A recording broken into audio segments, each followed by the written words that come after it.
Okay, it's very late at night on the 19th, and I don't usually post this late, but I was channeling earlier tonight. I did a little remote viewing, talked to my guides, specifically about the files. And I was going to post tomorrow, but I just feel like I have to share some of it right away. And this is kind of the time we're living in, right? We're in the middle of, so much. And it feels like, everything is urgent, right? Like everything to do with these files feels really urgent right now. So we had these great successes today, right? The House voted in favor of releasing, the Senate voted in favor of releasing, and, there's no problem with the signature, and everybody is suspicious, right? Because why the about face? These people were adamantly opposed to these files coming out for 5 months. Suddenly they've had a change of heart. We're suspicious. So suspicious. So suspicious. Right? And like I was telling people to celebrate, everybody's like, oh, not so fast. They got something up their sleeve. And of course they do. I said that. I said, we can still celebrate though. Like we can celebrate the wins, even though we know we're going to have to fight tomorrow, right? Like you can't be doom and gloom and down in the, all the time in a battle. Like we got to take breaks from the battle to celebrate the wins. So we had some wins today.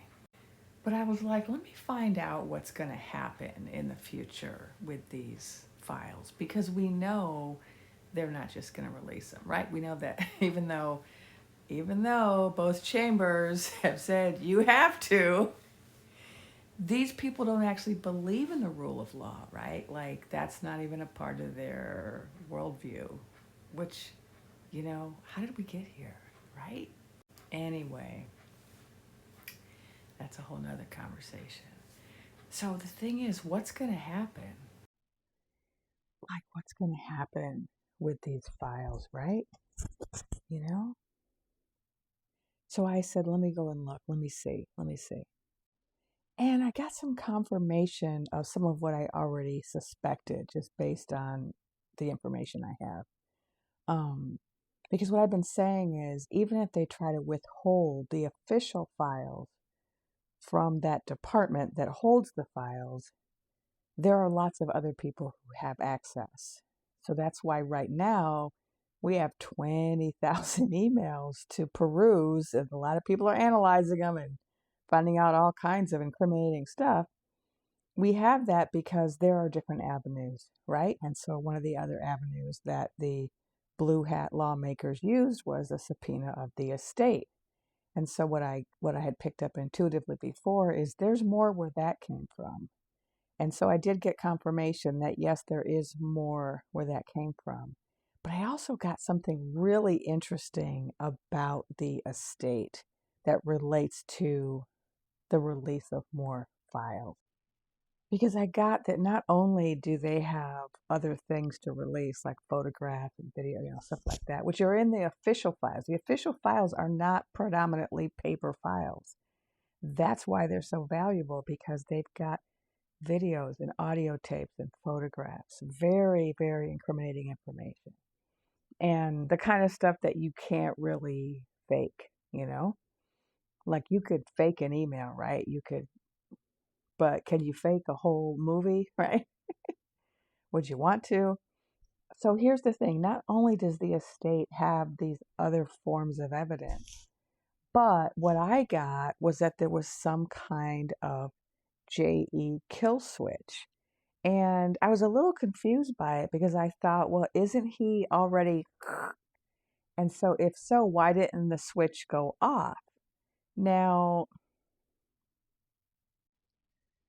a certain somebody who passed away recently, who was a very public, very brave survivor, whose name starts with a V, did say that she didn't think he was actually um, on the other side, that she thought he was alive and well. Now, I don't have an answer to that quandary. I did ask. I did not get an answer to that particular quandary. But what I was told was he had a kill switch in place. A kill switch is something where it's like if something is no longer alive, the switch gets activated. Um, so it's kind of the opposite of a regular switch where like something has to happen for that switch to go off. This is the kind of thing where if the status quo changes, the switch goes off. And so sometimes people do this if their lives are in danger, they'll set something up where they tell somebody, whatever, if you don't hear from me for 48 hours, that means they got me. So then do X, right?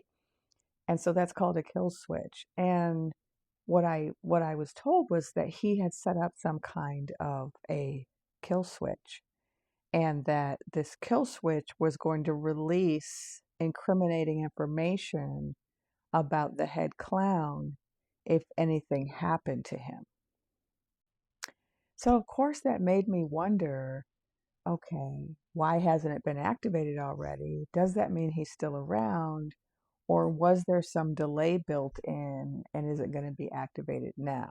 But what I was told is there is some very incriminating information that's specifically about the head clown that the estate has access to, which they can release under certain circumstances. Now, I was also told about there being foreign governments who have access to also some incriminating information and who are also highly motivated to release it because they're very angry about how the head clown has disrespected them in some way. And that they might have interests aligned with certain members of the circus who also would like to get rid of the head clown and replace him with somebody that they think is more appropriate to their agenda.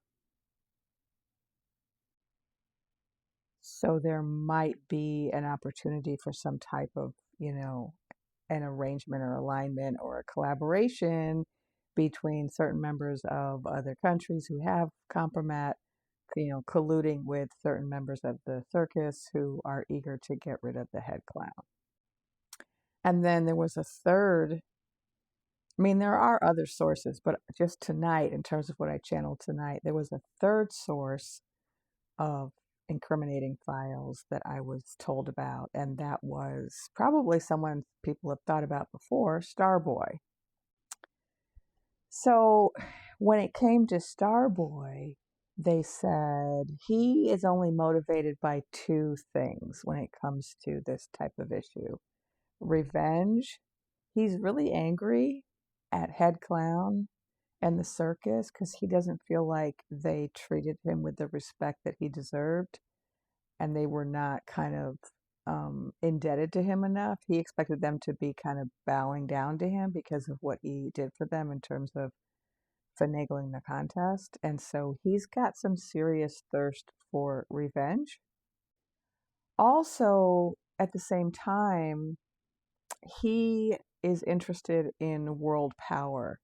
And so right now he has some cushy arrangements with the current regime that are very beneficial to him financially and allow him to do the things he wants to do. And so he's not really, so part of him is like, I don't really need to rock the boat because things are good for me. And that's really, what I care about.